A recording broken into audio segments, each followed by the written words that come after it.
ঝগড়া করতে এসে বলি ইহো রানীমা ওহো রানীমা আমি দুটো মিশে যাবে আমি বাসের মতো বাসি করে গোড়াগড়ি খাবো ঝগড়া লাগাবো কিন্তু আমি নিজে ঝগড়া করবো না সম্মান দেবো বলছি রানীমা একটা কথা বলবে না বুকের জ্বালা বলবে বলবে সরকার রানীমাকে বড় বড় কথা ভেঙে ধ্বংস দিবে এই কাজে আপনি আপনার নরকে বউ হয়ে যাবে বুঝলে নরদি বলে দিয়েছিলাম ঠিক আছে বলছি শাশুড়ি মা কে শাশুড়ি মা এই জানে বাইরে শাশুড়ি মা শাশুড়ি বলে রাজি দেয় একে একে ছয় ছয়টি বৌমা রয়েছে আমার ঘরের ভিতর না জানি কোন বৌমা রয়েছে না না আমি একটি বাড়িকে দেখি না কেন কোন বৌমা রয়েছে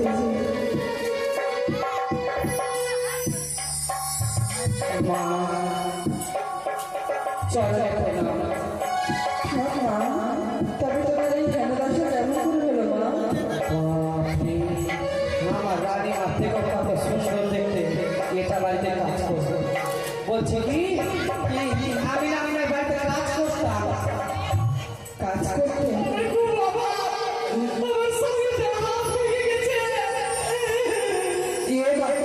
তোমার সাথে হাত হয়ে গেছে কেমন করে হাত ভাঙলো মা গাছ থেকে পড়ে আমার মানি চালিয়ে তোমার মা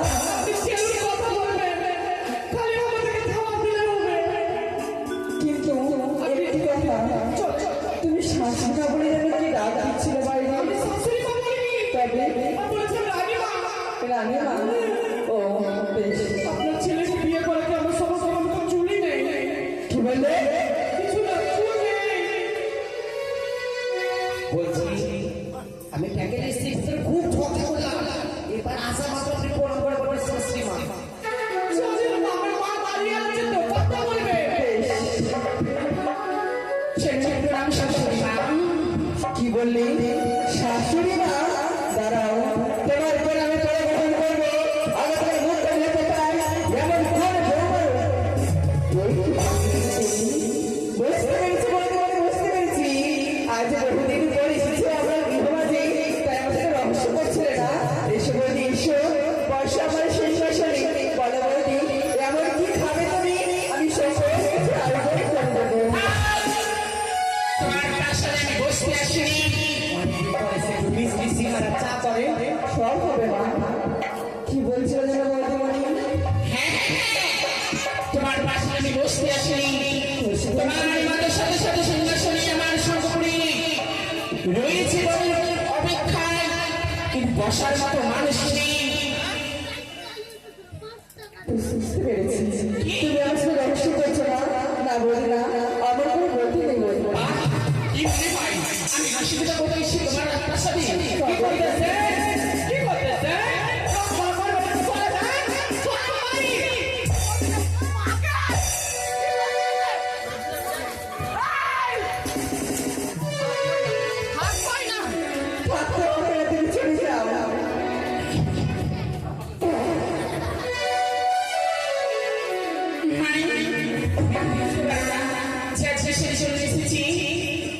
বুঝতে পেরেছি মনে হয় তুমি আজ বড় কঠিন হয়ে রয়েছে হয়তো আমার কাছে তুমি কিছু বলতে এসেছো তাই না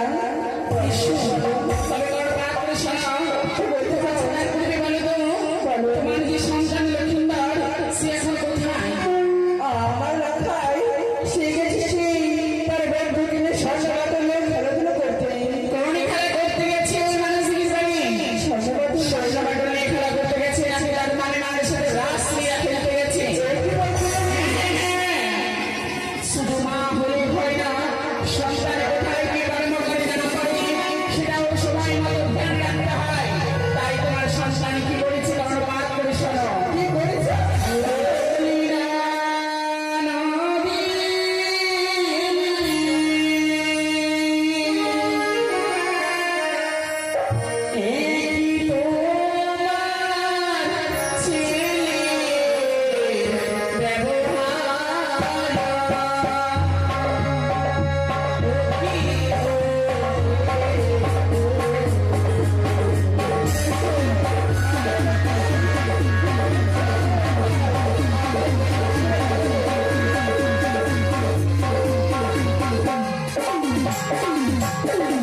তাই তো আপনারা ধরে সাথে বসবে আগামীকাল আমাদের বিহুলা অর্থাৎ লক্ষ্মীগণের শুভ বিবাহ সকলের কাছে যাচ্ছে নিমন্ত্রণটা সকলে অনুগ্রহ করে গ্রহণ করবেন আশা করি কালকে আসবে আমাদের বিহুলা বিবাহ দেখতে গিয়েছিলাম সাগরে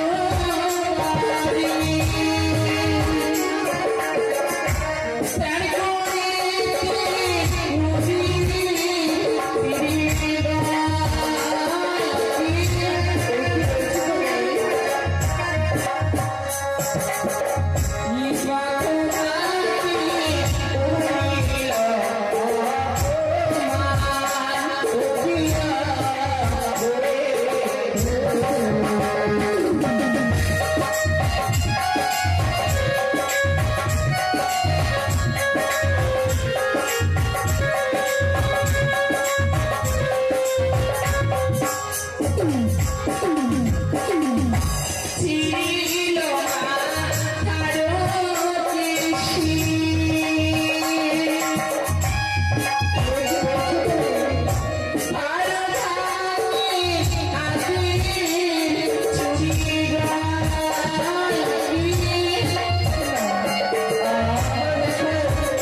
তোমার এলাকায় এমন দশা রয়েছে আমার শাসি তাই বলতে বাধ্য ওরকম সন্তান ছি ছি ছি ছি ছি ওরকম সন্তান জন্ম দিলে কি করে শোনো বৌদি আমার এই রাত পথে এসেছে সত্যই অনেকক্ষণ ধরে তুমি তোমার অনেক সত্য মুখ অনেক বড় বড় কথা বলে যাচ্ছ এই ভেবো না যে আমি রাজ্যে রাজবাড়ি শাসন হয়ে যাবে তবে শোনো ওই তুমি বলা ছিঁড়ে ছিঁড়ে বলা ছিঁড়ে খালি অঞ্চল ফেলবে না বলে বলা তাই তুমি আমার সাথে গাড়ি শেষ এসেছো তোমার লজ্জা করে না লজ্জা লজ্জা তুমি আমার শিরোমে তুমি যে ভাষা বলছো তোমার সঙ্গে লাগবে বিধা আজ এত অহংকারে ভোর শাশ্বতী রহস্যে তুমি ভুলে গেছো বাবা বাবা শাড়ি কেনা নিবা একটা শাড়ি ছিঁড়ে ছিঁড়ে দিয়ে আমার শত শত শাড়ি ছিঁড়ে ছিঁড়ে ছিঁড়ে গলা গদমতি তুমি গড়িয়ে দিলে আমায় গদমতি নিজে লাগে কলসি ওই গড়িয়ে দিলে তুমি আমায় পুতলের কলসি তুমি যে মান সম্মান ধরে মিশিয়েছি তোমার দুশ্চরিত্র দিল্লাম লক্ষেদার সেই মান সম্মান তুমি বাদলে বিক্রি হয় না দেখিলে দিতে পারবে ওরকম সন্তান তুমি জন্ম দিয়েছিলে কি করে এই পেটে পেটে জন্ম রেখেছিলে বাচ্চা মনে করে এই সংসার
লক্ষাই যেমন আমার পুত্র সমতুল, তোমারও সে পুত্র, তুমি কি তাকে ক্ষমা করে দিতে পারো না? আমার সন্তানকে আমার চাই না, এই কুপুত্রের সন্তানের মুখ রক্ষা করতে আমি চাই না।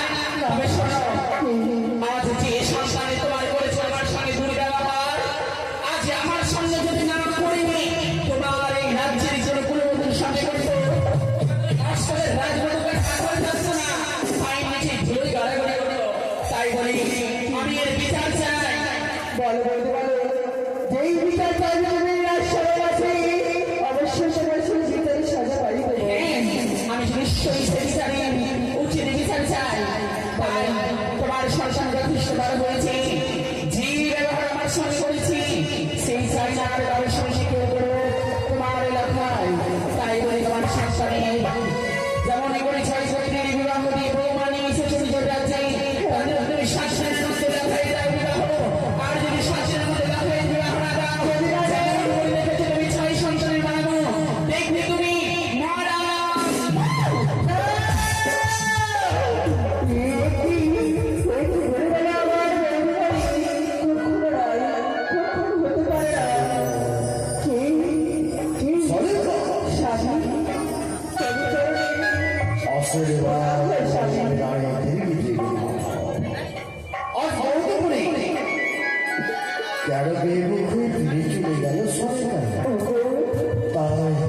তাকে বুঝতে দিয়েছিলে আমি তাকে বসতে বলেছিলাম, কিন্তু সেই বৌদি আজ আমি কোনো কথা শুনে নেব।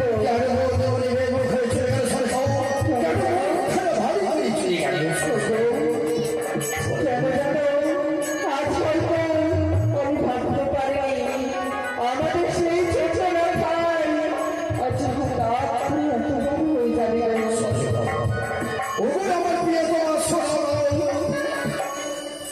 আজ মাথায় বড় হয়ে গেছে, কি বলছো? কি হয়েছে জানো, আমাদের বৌদি আসছে, আমাদের আশীর্বাদ গ্রহণকারী, কিন্তু আজ বৌদি মনে এসেছিল আমাদের কাছে বিচার চাইছে। কিসের বিচার? কিসের বিচার জানো? কিসের বিচার? আমাদের বৌদি মনে গিয়েছিলেন সেই পাঠশালা বাড়ি স্নান করবে, সকলে খেয়ে পরিবারে আমাদের লেখায় গিয়েছিলেন সজাগত লোকটাই ভুল করবি।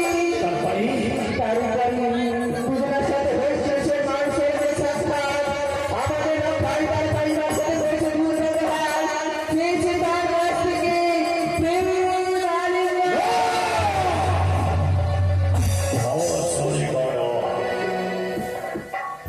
যে সন্তানের মধ্যে যদি দ্বন্দ্ব জানিয়ে পড়ে, সেই সন্তান আমার এই কর্ম করতে পারে না। জানো তাই কি বলেছে বলতে পারে? কি বলেছে জানো?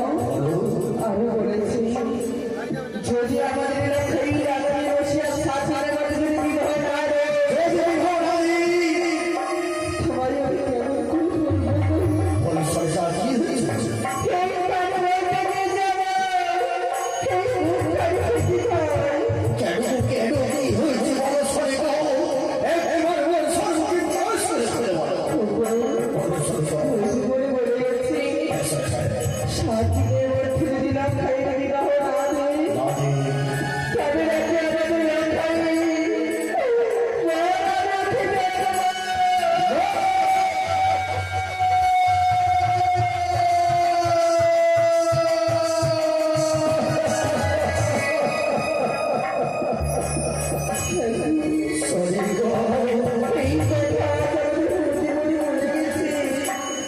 চলতি সন্তানকে হারিয়ে দেওয়ার ফলে নতুন হাজির ফলে পেয়েছি আমি দুর্লভ লক্ষিত। আর যদি লক্ষিত কিছু হয়ে যায় সরিকা, আপনার যে বাবা ডাক্তার সেটার যদি বড় কাজা যাই, আমি যে লক্ষায় ভিড় হইতে পারবো না সরিকা। আমি লক্ষায় ভিড় হইতে পারবো না সরিকা।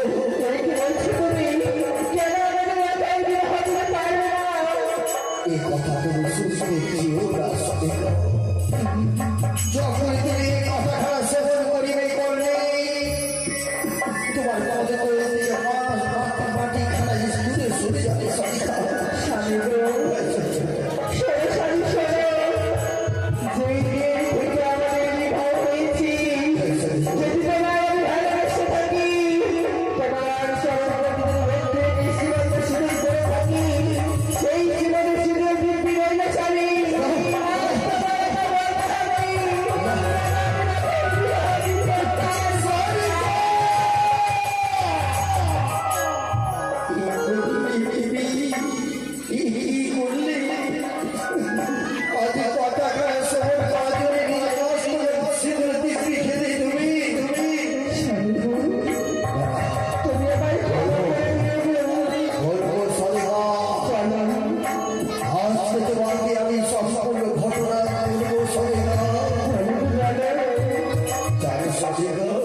বিধাতা পুলিশের সাক্ষাৎ এটি হচ্ছে কি স্বামী?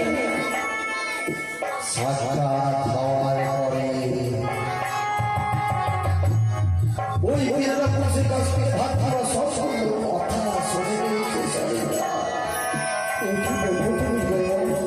লখাই পাঠশালায় পরিবারের পরিবারের ভিতর হাতে বসে থাকতো মাঝে মাঝে বলছেন কেন পাঁচ বছর হয়নি না? যখনই লখাইকে দেখতে সরিকা তার পরিবার লখাইকে দেখলে কাঁদতো। একদিন লখাই বলেছে, পিতা কেন আমায় ভাতৃমা দেখে খাবে? সেই পুরো ভাতৃমাকে রাজপ্রাসাদে জিজ্ঞাসা করছিলাম নিয়ে এসে সে একটু মনে বলছিল সরিকা কেন কি করেছিলে? মন্ত্রী মশাই হস্তে চাবুক দেওয়ার পরে চাবুক আঘাত করার পরে কি বলেছে জানো? কি বলেছিলে না? যদি লখাই বিবাহ দিই, ছোটলা খেয়ে করে যদি লখাই বিবাহ দিই, তাহলে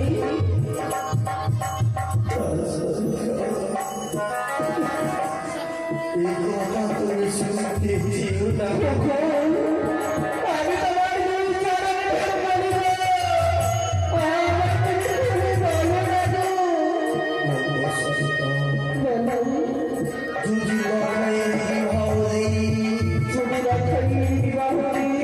ওই বিবাহ রাতে দর্শন করবে ওই হুজুরকে।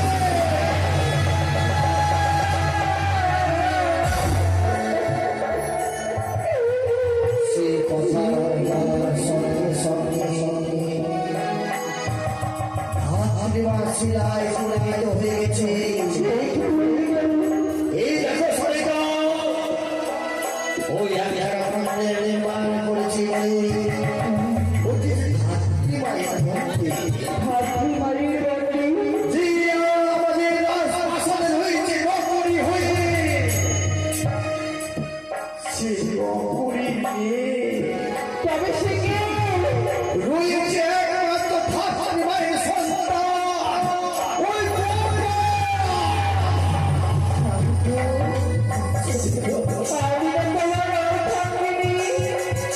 তুমি একেবারে বাড়িতে তুমি আমার কাছ থেকে লুকিয়ে রেখেছিলে। তুমি যাকে জননী, তুমি জননী হয়ে কি করে তোমাকে আমি শোনাবো এই কথা? কিন্তু জানো তো, সেই মেয়েদের আমাকে বলে গেছে, যদি পুত্র বিবাহ না দিয়েছি, সেই নাকি মারা বলতে তুমি বলবা, ছেড়ে দেবে না। এখন আমি খুব করবো। এই শোনো, তুমি কোনো চিন্তা করবে না সরেকা। আজ আমার বৌদি মরিনা হয়ে চড়া হয়ে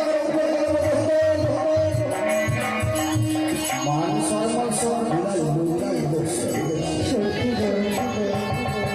আমি রাজপ্রাসাদ দাঁড়িয়ে প্রতিজ্ঞা করেছি সরেকা যত ভাগ্য সন্তানে ভাগ্য দাও এই রাজপ্রাসাদে এই রাজসিংহাসনে আমি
গেছিল খেলা করিলাম।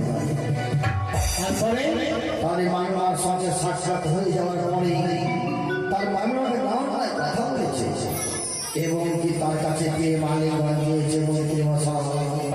এ অসম্ভব সদাগর মশাই, আমি ভাবছিলাম লক্ষ্মীন্দর তো আমাদের না ভালো। আমি ভাবছিলাম না ভালো বলেছি, কিন্তু আমি নিজ নয় দেখেছি আমার বন্ধু বলে রাজপাশা এসেছে। তাই ভাইয়াকে আমি কথা দিয়েছি যে মন্ত্রী আমি পাচ্ছি সন্ধানে সঙ্গে নেমে আসতে পারল যে অংশগুলো ধর্মায় যে সত্যি দাঁড়িয়ে হলো সেবা দেবে শেষ করে বলে সে সত্যি সঙ্গে বিপদ। তাই কিলাম মনে হয়